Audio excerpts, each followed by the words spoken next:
welcome to the last episode of All Access with the Profs for this fall semester. I'm Jade Ionase. And I'm Giovanni Reyes. It's definitely been an eventful yet boring semester this year, hasn't it? It has. I feel like it's flown by, but at the same time, I feel like it's dragging on. I mean, we're in our Christmas attire. I'm ready for the holidays. Coziness. I'm sad that this is our last episode for the semester, but I'm ready to go home for the end of the year. The good news is that we have, obviously, playoffs right around the corner with the NFL, and then we have basketball just starting back up, so... I'm not even a basketball person, but I just can't wait for another sport besides football to start. Well, I could definitely see that. I'm getting sick of it. Yeah, because you're an Eagles fan, so I would feel the same way. Okay, well, let's not go there. Speaking of football, the New York Giants had a huge upset against the Seattle Seahawks this past weekend with a score of 17-12. The backup quarterback, Colt McCoy, came in for the recently injured Daniel Jones. The defense won them the game with 5 sacks, which 2.5 of them were from defensive tackle Leonard Williams. Russell Wilson only completed 27 of 42 passes. DK Metcalf had a quiet 80-yard game covered by James Bradbury. Wayne Gallman had a career-high 135 rushing yards, while Alfred Morris scored the 2 touchdowns. Russell Wilson looks on to regaining his MVP-like play against the winless Jets. The Giants have won 4 games in a row and look to take over the NFC East. Back to basketball. It's time for the Lakers to bench LeBron James. LeBron's going to be 36 years of age this winter, and no player has played more postseason minutes than the GOAT himself. Yet no team in the history of pro sports will have a shorter break between seasons than his Lakers, who will take the Staples Center court for their December 22nd opener against the Clippers just 71 days after they left the gym near Orlando, Florida. It's not enough time. That's not enough rest. James plays way too hard. He gives too much. His body needs a break. He may be a king, but he's only human. And such an abbreviated break will test the limits of his vulnerability. It is no secret that James was so powerful through this year's playoffs because he was coming off the longest vacation of his life. And now he's expected to repeat that after coming off the shortest vacation of his life. The Lakers need to look out for themselves. They need to take care of their leader. If they want to still be standing in the playoffs, they need a certain someone to sit down now. Bench LeBron James. Seriously, rest him once a week, maybe for a couple of 2-week stretches, play him in maybe 3/4 of the 72 games, call it a sore knee, call it a tweaked hamstring, or just call it what it is. The Lakers can't repeat as champions unless James is healthy in the postseason, and they need to do whatever it takes to make that happen. That's going to take some creativity. That could mean sacrificing January for June. The Green Bay Packers won 30-16 against the struggling Eagles this past weekend. Rodgers threw his 400th career touchdown that was caught by Devontae Adams.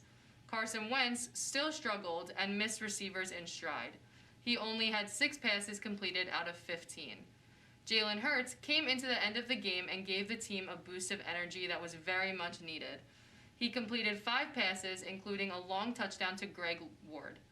Jalen Reagor, first-round pick out of TCU, had a punt return for 6. Coach Doug Peterson has decided to start Jalen Hurts against the New Orleans Saints next week. A very interesting game for the Heisman runner-up and college football champion. Now, going off the grid, breakdancing gets Olympic status to debut at Paris Games in 2024. Breakdancing became an official Olympic sport on Monday. The International Olympic Committee's pursuit of urban events to lure a younger audience saw street dance battles officially added to the medal events program at the 2024 Paris Games. Breakdancing will be called breaking at the Olympics as it was in the 1970s by hip-hop pioneers in the United States. In Paris, breaking has been given a prestigious downtown venue. It was proposed by Paris organizers almost 2 years ago after positive trials at the 2018 Youth Olympics in Buenos Aires. Also confirmed for Paris by the International Olympic Committee Executive Board were skateboarding, sport climbing, and surfing. Those 3 sports will make their Olympic debuts at the Tokyo Games, which were postponed because of the coronavirus by 1 year to open on July 23rd, 2021. So breakdancing is interesting. I mean, I think that'll be pretty cool. It is interesting, but at the same time, I mean, like, I love watching dancing. I think that'll be cool. It'll be interesting to see how they grade it, right? How they grade it. Yeah, that's what I was how they score it, because it's like, I don't know, like, if somebody comes up there and I don't know. Like, how do you tell somebody they're bad and then they don't win? Like, I don't know how that works. I'm interested to see how that like, you need to go out. back home. You need to practice on your head spins. Like, it's kind of like, how do you do that? I don't know. But I think skateboarding and surfing, I think those will be really fun to watch. It's good to implement new sports into the rotation as well. You know what I mean? Because as humans, sometimes we get bored of the same stuff. You know what I mean? Yeah. Add a little bit of flair in there. Why not? Speaking of bored, like I said, dude, this football. I mean, we'll touch more on it later. But I mean, I'm interested. I'm excited for the Olympic Games to come on this year. I mean, we missed out on them this past summer because of COVID, and I think them coming back next year, if they do, I think it'll definitely be a nice breakup of these pro sports that we've been watching for the past couple months. 100%. I think it'll be nice to sit down needed. and watch games like that. So we will cover more of those pro sports right after this commercial break.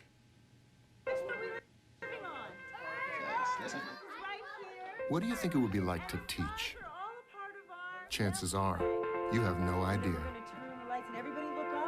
Teachers today are breaking down obstacles, finding innovative ways to instill old lessons, proving that greatness can be found in everyday places, and that you don't need to be famous to be unforgettable. That's what it's like to teach.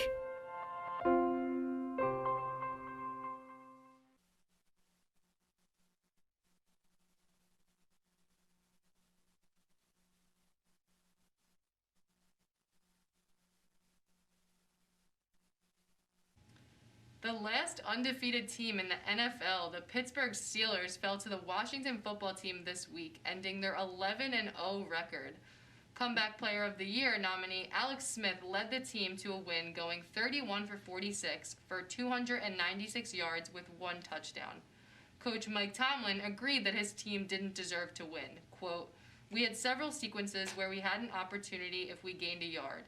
It was significant in terms of the development of the outcome of the game, but we were unsuccessful," end quote.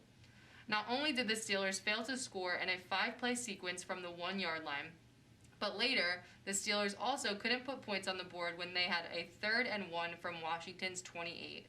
Averaging just 1.5 yards per carry, the Steelers had only 21 rushing yards all night, leaving Washington with a record of 5-7, now tied with the Giants for first place in the NFC East. Well, Tom Brady returned to the Bucs in 2021 for the second season. Now, the former New England Patriots quarterback signed a 2-year contract with the Buccaneers this spring and has said he plans to play until at least age 45. Brady's Bucs have lost 3 of 4 entering their bye week, leading some to wonder whether Tampa Bay is the best fit for the 43-year-old. According to Pro Football Talk's Mike Florio, the Bucs don't share those concerns about Brady. There's a growing sense in NFL circles that Tampa Bay ownership views, quote, getting Brady over for a second season as a critical piece of their financial picture, end quote. Florio wrote Saturday that he pointed out that Brady, whose jersey flew off the virtual shelves in Tampa Bay, could boost ticket sales for the Bucs in 2021 if stadiums can host fans at full capacity by next season. And despite Tampa Bay's ups and downs this season, the team still is 7-5 and will be one of the NFL's most relevant teams as long as Brady is there. But does Brady want to run it back with head coach Bruce Arians? While he's under a contract for $25 million next season, he could ask to be released, demand a trade, or simply retire if he wants out. Tampa Bay Buccaneers head coach Bruce Arians has shared some blunt criticisms of Brady that even Bill Belichick never had delivered publicly. So, while Brady has struggled to adapt to the refinement of a new offensive system, the Bucs still have a chance to make a playoff run, which could convince Tom Brady to stick around another year. But if Tom Brady and Tampa Bay continue to struggle, Bucs fans may start getting that uneasy feeling that Patriots fans can relate to. The Philadelphia Phillies deny any rumors about them trading pitcher Zach Wheeler. Managing general partner John Middleton said, quote, "If they offered me Babe Ruth, I wouldn't trade him," end quote. Wheeler signed a 5-year, $119 million free agent deal with Philadelphia almost exactly 1 year ago, and the Phils expressed that they were in a financial crunch recently. It was mentioned that the Phillies should try to reallocate any money saved in a Wheeler trade towards trying to re-sign JT Realmuto. There were indications that the Phillies are looking to limit spending or even cut payroll in the wake of their revenue losses from their shortened 2020 season. It will be interesting to see what their roster looks like going into the new season. Bringing it back to basketball. Rockets coach says there's no timetable for James Harden's arrival. The Houston Rockets have already started practice ahead of the 2020-21 season and are set to play their first preseason game on Friday against the Chicago Bulls. But it's looking increasingly likely that they'll take the floor that night without their star man, James Harden. He's still not in town, and new coach Steven Silas doesn't seem to know when he'll turn up. When talking to reporters on Monday, Silas noted that it was a, quote, setback, end quote, that Harden still hadn't arrived. Videos of Harden partying all over the country have been shared far and wide on social media in the past few days, and as recently as early as Monday morning, he was spotted in a Las Vegas nightclub, so it looks like he is turning up. He's also posted cryptic messages on social media, including an Instagram story of a grimacing emoji. With Harden under contract for the next 2 seasons, their plan appears to be keeping him and hoping their retooled roster is good enough to convince him to stay. On paper, that would be the right move, but what if he just never shows up? Or eventually reports, but is so tuned out, it's making the situation untenable. What then? Obviously, the Rockets and Harden only have themselves to blame to some extent, but acknowledging past wrongs doesn't make the present any easier. For now, we'll just have to wait and see how things play out, but it's looking less and less likely that this relationship is repairable. We'll take more time on this topic right after this commercial break.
All right, so time to cover those topics that we talked about at the beginning. Hurts. Yeah. I've been saying this for weeks. I mean, I'm a huge Eagles fan. I love Wentz, but recently, I mean, it's his time. I think I said this last week. He needs something to push him to want to be better. Yeah. And his team was just not showing up for him. It's not entirely his fault, but his team just doesn't have that fire that they usually have when he is in the game. And I think putting Hurts in, I mean, it gave them such an energy boost. They almost had a comeback. I don't think Peterson is making the wrong decision by starting him next week. I really don't. I mean, there's nothing else they can do. I mean, you got to think about it. And this has been like this way since they had that run to the Super Bowl. The team, they just never really fully gelled, I feel like, with Carson. I mean, after his ACL, and that stuff happened, and Nick Foles takes him to the bowl, they really preferred Nick Foles in just the way that he spread the ball out all over the floor. I mean, with Carson, I love him a lot, but sometimes he just stares at one target sometimes, so it's, Jalen Hurts definitely deserves the opportunity because it wasn't looking good with Carson. It wasn't. Completely really agree. wasn't. Kyle, what's your outlook on this? So, as a opposing fan, it's so many things. Do you blame Carson? Do you blame head coaching? Do you blame Jeffrey Lurie? I think it's good that they're finally trying to see what they drafted. I mean, they drafted him, I think it was 62nd overall in the second round, taking a quarterback. Is it Carson? Is he just having a fluke season? Is he not confident? I mean, it's hard to be having a quarterback always talked about, having another quarterback win your Super Bowl and have a statue outside your stadium, and then after that, you go draft a quarterback in the second round. So, I like Hurts. He did a lot of great things in college. I'm looking forward to what he can do, but we'll see. It's just going to take time, and I feel like they're going to have a real problem if in the offseason what are they going to do? Is it Carson or is it Hurts? I mean, it is a good point. I feel like Carson is constantly being compared to other players, other quarterbacks, and I feel like he has never been given like a full chance. And I mean, that would completely tear down my confidence if everyone's always mentioning Foles or Hurts and stuff like that. So I do understand it, but I think I mean, why not try for a change? We lost our spot at first. I don't really think we have a shot in the playoffs at all. So why not throw in the backup and see what comes out of it? Yeah, it's a hard situation because you got to think about it too. Like, get to the playoffs, you know, you want somebody who's going to produce results, you know, and he gets injured a lot too. So it's like he does. I don't know. Something's got to give. Something's got to give. So Steelers losing their win game streak. How about that? I honestly feel like they had one of the easiest schedules. So to be honest, I really don't think that their undefeated, record really showcased their level of how good they are or bad they were. You know, Kyle, what do you really think about that? Like, I'm gonna say right now, they're a bunch of frauds. They're frauds. I feel like if the Pittsburgh Steelers played my New York Giants next week, we blow them out of the water. A blowout. Giovanni's right. You know, they played a really easy schedule. They also have two teams in their division that's not playing the best. The Ravens are up and down every week. You know, the Browns have been cooking with Baker, but then again, he's also inconsistent. They've kind of had a joyride through, and, you know, it took a really great defense. Everyone on the Washington football team's defensive line is all first-round picks. You really saw Chase Young tackle Benny Snell on the goal line. They had great plays, and, you know, I don't think this is it. I think they're going to lose a few more games down the stretch, and who knows if they're going to win the division or if the Browns step up, win a few more games, and take it over. But it's very interesting. I think that's a very bold statement. Listen, just because the Giants, I wanted to talk about the Giants anyway. So moving on to the Giants, a blowout though? Yeah, I don't know about a blowout. A blowout. I feel like that's I'll bet you some Mountain Dew on that. Right, Just she's already 5 cases. We won't be here for this, but come back next semester when we return to All Access. Oh my goodness. That is a very bold statement. I don't know. Hot take. That is a very hot take. I don't know if I can see that happening, but hey. I understand what he's saying because obviously with our next topic of the Giants taking control of that Seahawks game, getting that dub with Colt McCoy, like what? Yeah. It really, really does showcase that they do have a great momentum ahead of them. But I don't know about a blowout, Kyle. You know, but we'll go into that Seahawks game and let you relish in your moment. Yes. Like, what are really the takes that you got from that? You know. So I feel like this defense is producing at a high level. I could say we're top 15 at least. You can maybe even say at the back end of top 10. James Bradbury, the lockdown corner. You got guys like Leonard Williams up front. You got Blake Martinez at linebacker leading the league in tackles. There's playmakers everywhere. And then you got people like Jabril Peppers, Logan Ryan, and plenty more names. Some dogs. It's crazy that we contained Russell Wilson. I'm happy about it. Kind of wish Daniel Jones was out there to say that this was his win. But at the end of the day, defense stepped up. 5 sacks, lots of quarterback hits, and you know, I'm excited looking forward, especially next season. Once I feel like we'll really be cooking with gas next season, and I'm looking forward. Hey, I can't say I'm rooting for you guys, but my team isn't gonna do anything this season, so good for you, I guess. Oh my goodness. Oh my All right, so getting off of football, the Phillies. Huge baseball fan. I'm would do anything to be at a baseball game right now.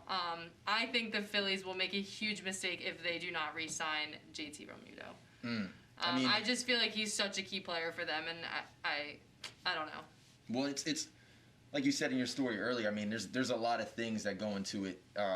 Finances as well. Yeah. You know, like the shortened season probably took a huge toll as well on the payroll and things of that nature. So, how they may go about it, because I see baseball from like an outside perspective sometimes, but the one thing I do see is that the contracts are skyrocket. Like they're, oh my goodness. Well, this is a hot take. I'm a Phillies fan, but they signed Bryce Harper for an insane amount of money. Hot take. And how has he been?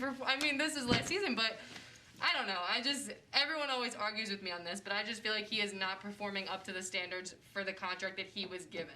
Bryce I feel Harper. like the Phillies especially need to be more aware of the contracts they are giving out because now they are struggling to re-sign someone like JT Realmuto. Listen, Bryce Harper's like that famous Instagram girl that's got 345 million followers, but when you meet her, she has no substance and she's super boring. I think at the end of the day, they really need to make a move with him as well. I mean, if he's not performing to that contract, then you got situations where you can't resign key people that you really, have an attachment towards, you know? Yeah. So, and I mean, I do think Harper was a good move. I think it really probably increased their revenue from fans and stuff. I mean, Harper's True. a huge player in the That's true. MLB, and everyone from Philly was so excited to have him. He was so excited to be here, but I just think they need to be more considerate of what they're putting their money towards, especially now that they're going to lose a key player like Realmuto. No. I mean, he's awesome. It's good that they're keeping Wheeler. I think Wheeler's been doing them good. Yeah. But I don't know. It'll be interesting to see how their roster turns out next season. Hopefully they sign it. I mean, because if they're giving money out like that, who knows? They might just. I mean, go they're going to be bankrupt pretty soon. That's what I'm like, especially after the season got cut short. I don't know what's going to happen with that. Yeah, we'll have to see, honestly, because everybody's probably going through it, Yeah. So. All right, last topic. Harden. He's partying it up. Woo! Let's hear these opinions. Yeah, Kyle, start it off, because So, I feel like James Harden, I think he's going to stay in Houston. I don't see him going to the Sixers, maybe another contender. Sixers, they got a good thing going. They made smart draft choices, picked up some cheap veterans that are really going to be great playmakers. You don't want to trade Ben and Joel. I know we haven't really seen them go full blast yet, but there's too much talent there. You always see with Harden, all he does is shoot the ball. He has some crazy antics, but at the end of the day, I see him staying in Houston. I do not see him being traded out this season. I mean, I really agree. I don't really know where else he could go. I don't know who's going to bite the bait to really go for him, because I don't even know what the market is to even give to the Houston Rockets, because it's clear as day. He doesn't even want to be there. My man's, he's out here getting turned every day, See, that's my, why would you want, I know he's a good player, but why would you want to keep someone? That just looks bad for him, and it looks bad on the team. I mean, to what extent are you going to allow him to just do whatever he wants just because you want him on your team? I mean, I feel like if that was any other athlete, if that was Carson Wentz, people would be all over him. Oh, and everyone was just like, oh, there's another video of Harden partying. Okay. Especially during a pandemic. I mean, dude, that's what you just got to be more thing. responsible. You have a following. You have people looking up to you. And what are you doing with that? I mean, they got, and not to say that this is oh my goodness, I got to stay. But they went out there and they got rid of Russell Westbrook for John Wall. And I really... Deal. It's a good deal. I liked it. I'll take John Wall over Russell. Russell Westbrook, he plays with that tenacity. He's aggressive, but the guy is just inefficient. In regards to pairing him with James Harden, now you got John Wall, who we haven't seen in 2 years, but hey, at the peak of his game, he's like a top 5 point guard. You know what I mean? So with James Harden really doing all this stuff and not being in the gym to really build with them, even if he does stay, how does this team go forward? Who is the leader? Is it John Wall now? I don't know. It's an odd situation. And like you said, he could come. I mean, even if he does come back, who knows how his performance is going to be? I mean, obviously his main focus is not the games. So. At this rate, he's going to have a bottle next to him at every game. It'll be interesting to see. I mean, He's taking the wrong shot. So. He really is. I can't say I agree with him, but at least there's something interesting going on in the sports world right now for us to keep up with. I mean. I'll watch all the videos. Not much has been going on. Yeah, so it's been crazy, but. That's all we have this week for All Access. Thanks for tuning in for our last episode of the year, and we look forward to seeing you in the new year. For everyone on the All Access crew, thanks for watching, and we wish you a safe and happy holidays.